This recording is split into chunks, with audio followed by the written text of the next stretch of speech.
नमस्कार जनता में स्वागत है आपका। मैं हूं योगेंद्र। आप देख रहे हैं बड़ी खबर और बड़ी खबर में हम बात करेंगे प्रधानमंत्री के एक छोटे से राजस्थान दौरे की। बेशक दौरा छोटा हो, अंबाजी में दर्शन करने के बाद राजस्थान का दौरा, लेकिन राजस्थान की सियासत के लिए इस दौरे को काफी महत्वपूर्ण माना जा सकता है, खासकर पश्चिम राजस्थान के लिए। वहां के 6 जिले जिनकी 33 सीटें, और अगर नागौर को भी हम अगर जोधपुर के साथ अटैच करके देखते हैं तो 43 सीट्स में यह समीकरण होता है।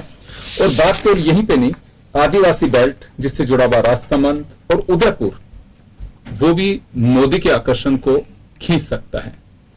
तो क्या वास्तव में 2023 में इसका कोई असर हो पाएगा, या फिर ये कहें कि उस क्षेत्र की, उस बेल्ट के जो मतदाता और कार्यकर्ता हैं, उन्हें एक एनर्जी डोज देके जाएंगे मोदी। एक रणनीति के तहत यह कार्यक्रम तय किया गया है। यहां से अहमदाबाद और फिर अहमदाबाद से सीधे दिल्ली जाएंगे। जो कार्यक्रम जानकारी में मिल रहा है, अंबाजी में काफी समय गुजारा उन्होंने, और उसके बाद में आबू रोड उनकी एक सभा, राजस्थान के तमाम नेता वहां पे मौजूद।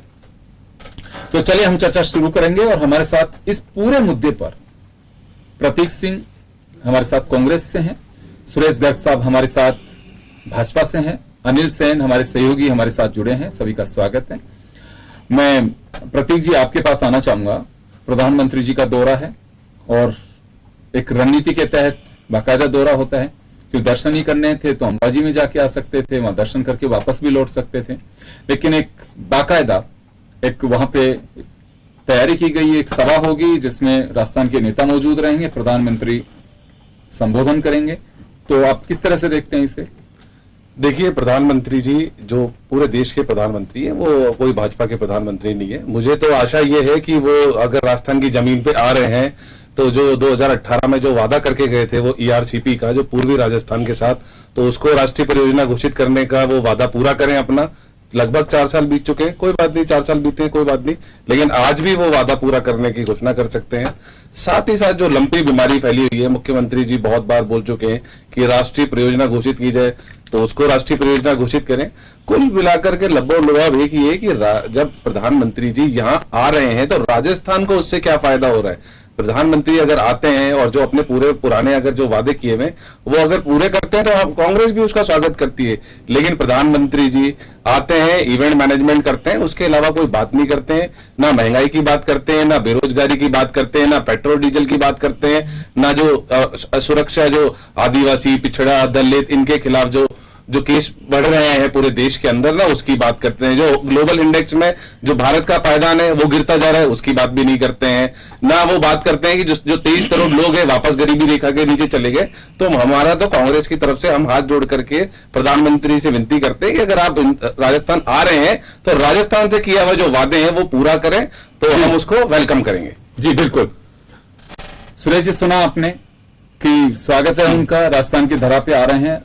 राज्य सरकार ने अपने कैबिनेट मंत्री को वहां पे भेजा भी है जो उनका स्वागत कर रहे हैं। और अभी प्रतीक सिंह जी कह रहे हैं कि अच्छा हो कि जो वादे 2018 में करके गए थे, अगर उनकी पुनरावृत्ति नहीं करके उनके इम्प्लीमेंटेशन पे अगर बात करें तो और अच्छा होगा। देखिए योगेंद्र जी, मुझे तो कांग्रेस के प्रवक्ता पे हंसी आती है कि वो ये इसलिए आ रही है कि आरसीपी पे प्रधानमंत्री मोदी जी ने वादा किया ही नहीं था। प्रधानमंत्री मोदी जी ने ये बोला था टोंक के अजमेर के अंदर कि इस तरह की योजनाएं वसुंधरा जी ने बताई गई है और उस पर हम देखेंगे। उन्होंने ये वादा नहीं किया कि हम इसको पूरा करेंगे, हमारे पास में संज्ञान में आया कि वादा ही तो होता है। अरे भाई चुनावी सभा में नहीं है ये यही तो दुर्भाग्य है इस कांग्रेस का। आपको वीडियो दिखा, अरे तो सब दुर्भाग्य कांग्रेस का है, इसलिए तो जीरो हो गई। अरे साहब नहीं, ये कांग्रेस का दुर्भाग्य है। आप पूरे हिंदुस्तान में जीरो हो रहे हो। थोड़ा मंथन करो। गुजरात के अंदर चुनाव है आने वाले महीने के अंदर, नवंबर दिसंबर में गुजरात में, और राहुल गांधी जी भारत जोड़ो यात्रा कर रहे हो तो उसमें गुजरात को भी शामिल कर लेते। अगर भारत जोड़ो की बात कर रहे हो तो जब गुजरात में चुनाव है और आप गुजरात को और हिमाचल को शामिल नहीं कर रहे आपकी यात्रा के अंदर, तो इससे ये पता लग रहा है कि कांग्रेस की धरातल कहां है। आज आम आदमी पार्टी आपको सहाय करती हुई जा रही है। और ईआरसीपी की जहां बात करते हैं, ईआरसीपी में कई बार हम बोल चुके हैं कि भाई जब इसके अंदर आपको डिपेंडेंसी जो 50% की जगह 75% करो तो वो ऑटोमेटिक हो जाएगी। आप मुद्दे को मत लगाइए लंपी के अंदर। अरे प्रतीक जी सुनो तो सही है, लंपी के अंदर आप पहले अभी खबर नहीं भैया, कोई नहीं है, वो आपके पास होगी, छोड़ो आप उस चीज। लेकिन मुद्दे वाली बात है कि वो अम्मा जी आ रहे हैं, उसके गुजरात का 2 दिन का दौरा था, उनको अम्मा माता का दर्शन करना था। अम्मा माता को दर्शन करने के लिए वो अगर राजस्थान की धरती पे प्रवेश कर रहे हैं तो ये राजस्थान का सौभाग्य है कि वो एक 2798 करोड़ रुपए की रेल परियोजना का वहां पे शिलान्यास कर रहे हैं। ये राजस्थान का सौभाग्य। और अगर राजस्थान की धरती पे आ रहे हैं तो हमारा राजस्थान का मुखिया वो उसको स्वागत करने के लिए जा रहा है। ये तो आपको तारीफ करनी चाहिए कि आज 7 जिलों के जो लोग हैं वो चीज है। और जहां तक आप बात कर रहे हैं, गर्ग साहब तो स्वागत कर ही रहे हैं। देखिए, प्रधानमंत्री आते हैं, ये प्रोटोकॉल भी होता है, प्रधानमंत्री होते हैं, वो कोई पार्टी के नहीं होते हैं। हाँ, पार्टी के लीडर तो मुख्यमंत्री को जाना चाहिए। फिर मुख्यमंत्री को जाना चाहिए ना, वहां दिल्ली में डेरा डाल के क्यों बैठे हुए हैं? सोनिया गांधी से माफी मांगने के क्यों बैठे हुए हैं? वो सोनिया गांधी के चरणों में क्यों बैठे हुए हैं? आप बताइए, आप सोनिया गांधी के चरणों में जाकर बैठे हो। आज जाकर प्रधानमंत्री, देश का प्रधानमंत्री राजस्थान के अंदर आया तो उनका प्रायोरिटी रहती है कि वहां पे जाए और उनका स्वागत करे, लेकिन नहीं करेंगे। आज प्रधानमंत्री जी ने 29,000 करोड़ रुपए के गुजरात के अंदर शिलान्यास किया है। वहां पर कई योजनाओं को उन्होंने चालू किया है। वहां पे वंदे मातरम और राजस्थान के अंदर 6 जिलों पे मैं बात कर रहा हूं। 6 जिलों के अंदर वो आए हैं और 6 जिलों के जो हमारे कार्यकर्ता है वो उनको स्वागत करने के लिए वहां पे मानव श्रृंखला बना के उनका वेलकम कर रहे हैं। और अब अम्बा माता के दर्शन करके वो वापस जाएंगे और अहमदाबाद जाके अपने दिल्ली पहुंचे। बिल्कुल। अनिल, आपके पास आना चाहूंगा। देखिए, ये तो सियासी बयानबाजी है, लेकिन वास्तव में पार्टी का एक कोई बड़ा नेता या देश के कोई सुप्रीम लीडर अगर कोई पहुंचता है जो संवैधानिक पद पे बैठा हो, तो उसके अपने एक मायने होते हैं। वो अगर कुछ मुंह से कह के जाते हैं तो भी वो महत्वपूर्ण होता है, सहज नहीं है बात ये।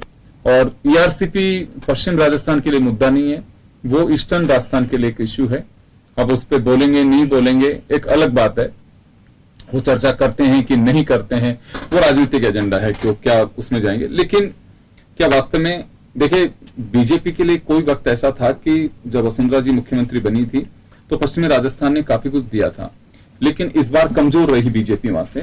तो क्या वास्तव में अपने करिश्माई जो जादू है उससे कुछ मोदी देकर के जा सकते हैं? चुनाव लंबा है अभी, बहुत सारी परिस्थितियां और स्थितियां बदलेंगी, क्या होगा क्या नहीं होगा, लेकिन राजनीति में हर दिन एक संभावना भरा होता है कि आज हमारे कार्यकर्ताओं में एक निराशा है तो उसे एनर्जी मिलेगी, पार्टी में अगर कहीं गुटबाजी है तो उसे धोने की कोशिश की जाएगी, एक पब्लिक में मैसेज जाएगा सब लोग मंच पे थे और सब कुछ ठीक है। तो ये कुछ बेनिफिट बीजेपी को मिल सकता है इसका? देखिए, बिल्कुल बेनिफिट तलाशने की कोशिश यहाँ पर है, खासतौर से जो राजस्थान में यहाँ पर कार्यक्रम बनाया गया, ठीक ऐसे समय में जब राजस्थान में कुछ सियासी हलचल यहाँ पर चल रही है और पीएम नरेंद्र मोदी का दौरा जो है उस दौरान होना एक काफी भारतीय जनता पार्टी के लिए कहा जा सकता है कि जमीन तलाशने की बात है। हमने देखा था 2013 का चुनाव अगर देखा जाए, वहां की आसपास की मारवाड़ और नागौर को मिलाकर जो 43 सीट्स हैं 39 पे बीजेपी जीती थी। उस समय मुख्यमंत्री उस समय जो अशोक गहलोत थे उनकी जो सीट थी वहां पर भी एक बार चर्चा ये चल रही थी कि संभव है कि अशोक गहलोत भी चुनाव हार जाए। लेकिन पिछला जो चुनाव रहा इसके बाद में जब बीजेपी की सरकार आई, तमाम जो बीजेपी ने जो एक तरह से गढ़ माना जा रहा था, कई सीटें जीती भी, लेकिन वो समीकरण और जो सिनेरियो था वो वापस से उभर कर नहीं आया। लेकिन एक बार फिर से बीजेपी को उम्मीद है कि मारवाड़ की जो जनता है बीजेपी की तरफ आएगी, बीजेपी को कहीं ना कहीं मैंडेट भी देगी और यहां से जो सियासत उभर कर आएगी शायद कुर्सी तक भी नेताओं को यहां पर पहुंचाए। अनिल, एक बात मैं जानना चाहूंगा कि पश्चिम राजस्थान में कोई बहुत बड़ा ऐसा मुद्दा नहीं है, नर्मदा की पानी का है, जालोर तक वहां पहुंचा है। अभी भी लोग हैं कि प्रधानमंत्री जी ने वादा किया था वो जिस टेल तक पहुंचना चाहिए वहां तक पानी नहीं पहुंच पा रहा है क्योंकि इतना पानी आ नहीं रहा है वहां से। ईस्टर्न राजस्थान में ईआरसीपी का मुद्दा है, इसमें कोई संदेह नहीं है। बीजेपी उसे कितनी बांटने की कोशिश करे, धीरे धीरे वो सुलग रहा है वहां पे। लोगों को सवाल बीजेपी और कांग्रेस दोनों से लोग पूछने के लिए आतुर हैं वहां पे। तो अब लगता है कि ईस्टर्न से ज्यादा पश्चिम राजस्थान पे फोकस कर रही है बीजेपी, क्योंकि ईस्टर्न राजस्थान में भी बहुत ज्यादा सीटें आ नहीं पाई थी, यहां पश्चिमी राजस्थान से ज्यादा स्थिति खराब हुई थी। तो अब पश्चिम राजस्थान पे, मेवाड़ पे, इस बेल्ट को ज्यादा फोकस करना चाहती है। देखिए, बिल्कुल, हालांकि फोकस में अगर देखा जाए, जेपी नड्डा का जो दौरा पूर्वी राजस्थान में कराया गया था, एक रिपोर्ट भी कहीं ना कहीं पार्टी के स्तर पर तय की गई थी कि किस तरह का फीडबैक है, बीजेपी के लिए किस तरह का मैंडेट है और किस तरह का माहौल पार्टी के लिए यहाँ पर है। कुछ काम करने की अगर कवायद भी है तो पार्टी किस लेवल पर काम कर सकती है। हालांकि पिछला चुनाव यहाँ पर देखा जाए बीजेपी के लिए काफी नुकसान वाला रहा। शोभा रानी कुशवाहा ने भी पार्टी छोड़ दी, तो ऐसे में पार्टी के स्तर पर अब कहा जाए कि जो विधायक है वो जो संख्या एक तरह से कही जाए वो नगण्य के बराबर है। तो ये स्थितियां कहीं ना कहीं पार्टी के लिए पूरी राजस्थान की रही है। पार्टी फोकस तो ऑल ओवर राजस्थान में कर रही है, लेकिन एक रणनीति के तहत, क्योंकि दौरा भी अगर देखा जाए ठीक ऐसे समय में कार्यक्रम पीएम नरेंद्र मोदी का राजस्थान में बनाया गया और वो भी अंबाजी माता का दर्शन करके फिर अहमदाबाद वहां पर जाना, गुजरात चुनाव को फोकस करेंगे, गुजरात चुनाव का आगाज करेंगे, लेकिन राजस्थान को भी कहीं ना कहीं टीच करते हुए जा रहे हैं। चुनाव लंबा है लेकिन फिर भी जनता के बीच में एक मैसेज जो इस दौरे का कहीं ना कहीं रहने वाला है। जी प्रतीक, आपके पास आना चाहूंगा। देखिए, राजनीतिक नफा नुकसान जरूर देखा जाता है। वक्त अभी 11 महीने का बाकी हो राजस्थान में विधानसभा चुनाव का या 1 साल का पूरा मान के चले हम, लेकिन कवायद दोनों तरफ से की जा रही है। बीजेपी हर बूथ को छूने की कोशिश कर रही है। चलिए, आपके एक सियासी संकट है, लेकिन संकट किसी भी तरह के को लंबे नहीं रहते हैं। पार्टी के स्तर पर कुछ न कुछ आप लोगों के चल रहा होगा। यहां बात प्रधानमंत्री के दौरे की, जिस पश्चिम राजस्थान को बीजेपी अब साधने की कोशिश कर रही है और जहां से मुख्यमंत्री खुद भी आती है उस बेल्ट से, तो लगता है आपको कि ये बिल्कुल कांग्रेस के लिए एक अलार्म पोजीशन है? कि देखिए, गर्ग साहब जो बता रहे थे उसकी खबर है कि ईआरसीपी पे जो गजेंद्र सिंह शेखावत जी बता रहे थे गलत है, उन्हीं कंपनी ने बोला है कि इस पे सवाल उठाना भी गलत है डीपीआर पे। पहली चीज तो ईआरसीपी पे, तो वो जो डीपीआर रिपोर्ट गई हुई है वो बिल्कुल सही है, लेकिन कांग्रेस की सरकार रहते हुए अगर उस पर इंप्लीमेंटेशन हो जाएगा तो उनको लगता है कि कांग्रेस को फायदा होगा। या फिर उन्होंने जब चुनावी वादा किया था 2018 में, गर्ग साहब ने शायद वो वीडियो नहीं देखे, अजमेर में भी वादा किया था। अजमेर में वीडियो तो बताइए, आप झूठ मत बोलिए, दुनिया ने देखा है, मेरे संज्ञान में बोला है, आप दीजिए ना, मैं दीजिए ना, अभी इसी डिबेट में जहाज है कांग्रेस जहाज है पूरे हिंदुस्तान में डूब चुकी है ना। मैं आपका दो लिया है क्या, ये पकड़ लिया, मैं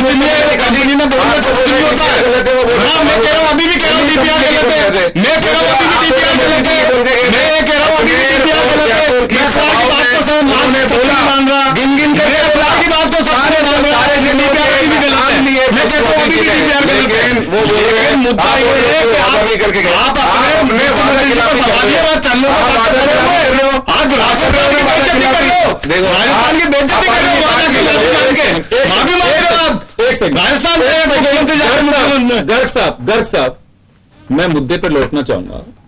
जो मुद्दा है आप उस पर आइए। किसने माफी मांगी, किसने नहीं मांगी, ये हमारा एजेंडा नहीं है। मैं प्रधानमंत्री के पश्चिम राजस्थान के दौरे की बात कर रहा हूं। अगर आप उस पर बोल सकते हैं तो बहुत अच्छा रहेगा। आप लोग मत जाइए दाएं बाएं, किसने माफी मांगी, किसने नहीं मांगी। बहुत सारी चीजें होती हैं। आप दावा कर सकते हैं कि बीजेपी में अब तक जो कुछ चला है सब कुछ सहज ही चला है, कभी कुछ ऐसा नहीं हुआ है, तो आप कह सकते हैं, दावा कर सकते हैं। देखो योग्य नहीं, मैं पूछ रहा हूं आपसे, दावा कर सकते हैं? मैं यही कह रहा हूं, मैं कह रहा हूं कि मुद्दे पर होते हैं, अपन मुद्दे पर होते हैं। मैं मुद्दे पे आप मुद्दे को डाइवर्ट क्यों कर रही है कांग्रेस? मुद्दे को क्यों डाइवर्ट कर रही है? सुने, आपके तमाम नेता ईआरसीपी के नाम से उछल के गिरते हैं। आप मुझे एक चीज बताइए, आप इसको कैसे काटने की कोशिश करेंगे कि डीपीआर आप लोगों के वक्त जो बनी थी उसको ऐसे खारिज कर देंगे कि हमारे वक्त ऐसे गलतियां हो गई? सुनिए सुनिए सुनिए, और जो लोग जिन्होंने तैयार करी आज ऊपर जाके पंचायती कर रहे हैं वही उसे बता नहीं इसमें एक खामी है। आप उनसे सवाल तो पूछे कम से कम, कि पहले किया क्यों था? कांग्रेस से आप सवाल कर रहे हैं, करिए, लेकिन उन जनाब से भी तो आप पूछ रहे हैं कि किसने आज तक पूछा है कि आप ये क्या करके चले गए राजस्थान के लिए? जिस व्यक्ति के भरोसे सारा सिस्टम चल रहा था उनसे पूछने की कोई कोशिश करता है? फिर मैं सॉरी, ये एजेंडा में मैं केवल प्रधानमंत्री के दौरे पर फोकस करना चाहूंगा। आप लोग अपना ज्ञानवर्धन दर्शकों के सामने उस दौरे से जुड़ी जानकारी अगर आप लोगों के पास में कुछ है तो आप वो शेयर करिए, बहुत अच्छा लगेगा, आप लोगों का ज्ञान भी होगा।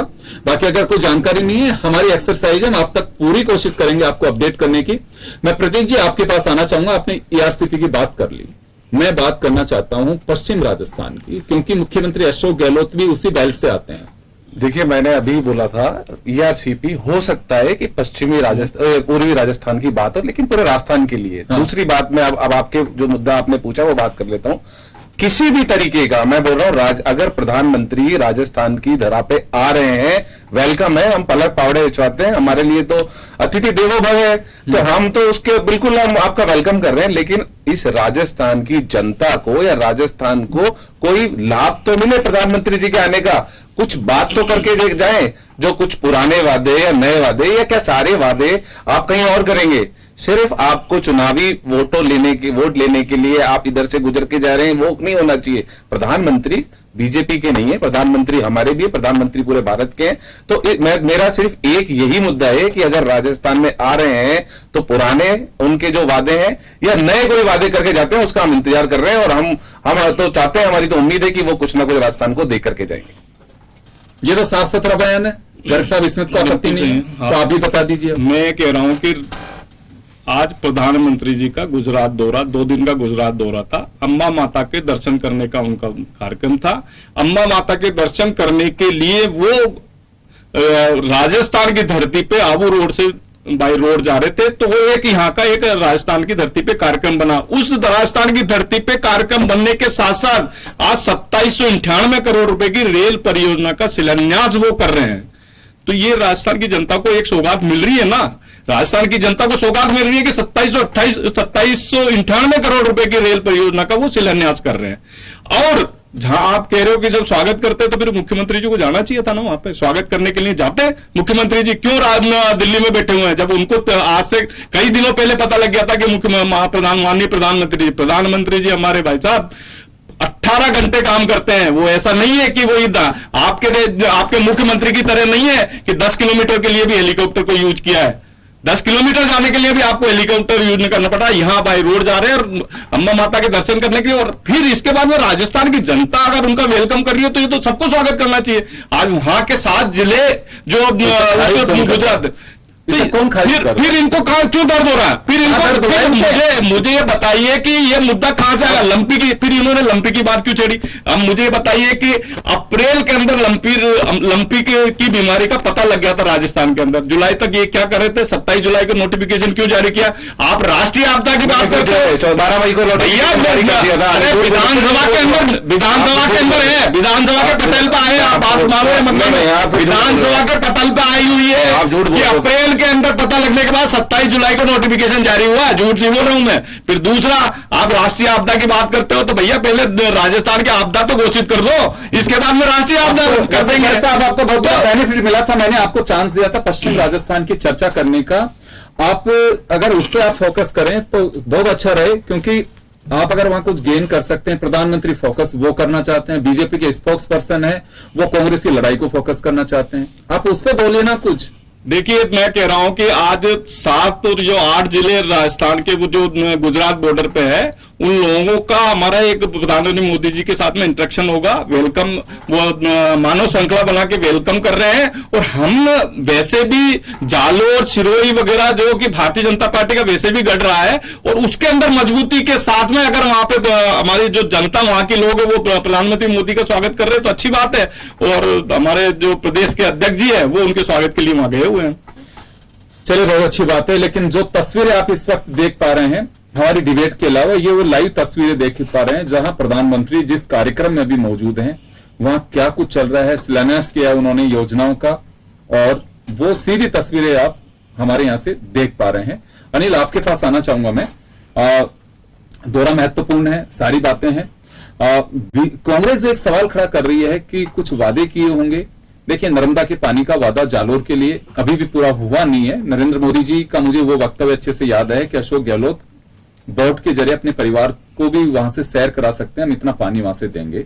जब जालोर के वहां पे जब 18 के जब इलेक्शन चल रहे थे उस दरमियान, तो ये कुछ ऐसी चीजें नहीं, सॉरी 18 के इलेक्शन की नहीं, जब वसुंधरा जी रिपीट कर रही थी 13 में जब इलेक्शन था, जब वो खुद भी मुख्यमंत्री थे, प्रधानमंत्री बने नहीं थे उस दरमियान। तो ये सब चीजें अभी कुछ याद दिलाना कांग्रेस का गलत है कि वास्तव में मोदी जी को खुद को भी याद होगा कि हाँ कर सकते हैं, और प्रधानमंत्री अगर आए हैं कुछ शिलान्यास करके जाते हैं तो हमें मान के चले कि बेनिफिट राजस्थान को भी होगा उसका। देखिए, बिल्कुल।